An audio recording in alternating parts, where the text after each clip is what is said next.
Well, thank you, Mr. Speaker. The Trump administration recently made the important decision to release hundreds of thousands of documents in the possession of the CIA, which were found in the May 2011 raid on Osama bin Laden's compound in Pakistan. These documents reveal a much more intimate relationship between Iran and Al Qaeda than what was previously suspected. While it will take time to analyze the extent of the 470,000 documents, some important conclusions can already be made. The Obama administration selectively released 571 of these documents during his term, none of which identified the significant relationship between Iran and Al Qaeda.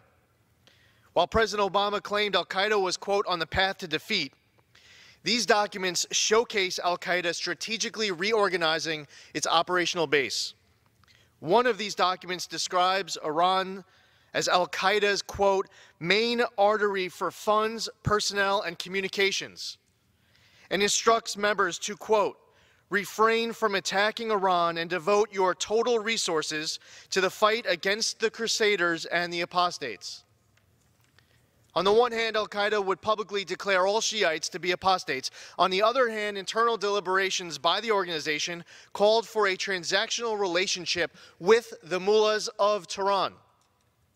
Another finding in a 19-page document written by senior Al Qaeda operative Abu Hafs al-Maritani outlines a detailed arrangement between Al Qaeda and Iran. The relationship between Al Qaeda and Iran was based on their mutual hatred of the United States. Iran agreed to provide shelter, financial support, and coordinate efforts with Al Qaeda across the region. In this document, a senior Al Qaeda operative confirms that Iran and Al Qaeda's, quote, interests intersect. He goes so far as to describe Iranian regime as, quote, the best example of pragmatism in politics. Anyone who wants to strike Iran, anyone who wants to strike America, Iran is ready to support them with money and arms, and all that is required as long as they are not directly and clearly implicated. Iran offered Al Qaeda everything it needed, including, quote, money, arms, and, quote, training in Hezbollah camps in Lebanon in exchange for attacking U.S. interests in Saudi Arabia and the Gulf. Al Qaeda operatives were safeguarded in Iran with the consent of the Iranian military. In fact, the 9/11 Commission report confirms that 8 of the 14 hijackers passed through Iran during the period of October of 2000 to February of 2001. Iranian intelligence facilitated the travel of some operatives with visas while sheltering others. In these documents, there's even a wedding video of bin Laden's son with Al Qaeda members in attendance in, you guessed it, Iran. As Sun Tzu famously said in The Art of War, the enemy of my enemy is my friend. We are their shared enemy. It is shameful that the Obama administration deliberately withheld this information. If these files exposing Iran's outreach and association with Al Qaeda had been released, support for the Iran nuclear deal would have eroded even further, and rightfully so. Since the JCPOA was entered into, Iranian aggression in the Middle East, including Iraq and Syria and elsewhere, it's only increased. These bad activities have only gotten worse, and now it's even clearer why that is. Any terrorist group that wants to attack U.S. interests will have Iran's financial and material support.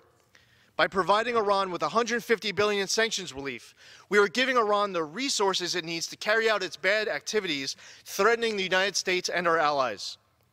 While we already know of Iran's close ties with Hezbollah and political influence in Iraq, these documents exhibit the extensive reach that Iran has in the region.